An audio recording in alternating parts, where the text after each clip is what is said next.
دنیا میں تو انسان جو چاہے وہ نہیں ہوتا، یہ صفت صرف اللہ کی ہے کہ وہ جو چاہتے ہیں ہوتا ہے۔ جنت میں انسان کو یہ صفت دیں گے کہ جیسے یہ چاہے گا ویسے ہی ہوگا۔ وَلَكُمْ فِيهَا مَا تَشْتَهِي أَنفُسُكُمْ وَلَكُمْ فِيهَا مَا تَدَّعُونَ، اگر کوئی چاہے گا کہ میرا محل ایسے ہونا چاہیے تو ویسے ہی بن جائے گا، فصل چاہیے اسی وقت لگ جائے گی، اسی وقت پک جائے گی، ہر جو چیز چاہے گا وہ ہو جائے گی۔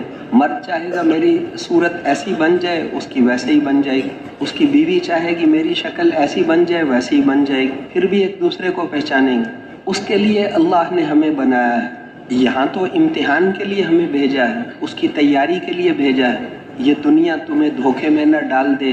یا ایھا الناس ان وعد اللہ حق فلا تغرنکم الحیات الدنیا، اے لوگو اللہ کے وعدے یقیناً سچے ہیں، موت آنے والی ہے، حساب ہوگا، جنت دوزخ یہ سارے حق ہیں، یہ ہونے والا ہے، ہم تمہارے ساتھ مذاق نہیں کر رہے۔ یہ دنیا کی زندگی تمہیں دھوکے میں نہ ڈال دے، اور یہ پکا دھوکے باز شیطان تمہیں دھوکے میں نہ ڈال دے۔ دوسری جگہ فرمایا لا یغرنک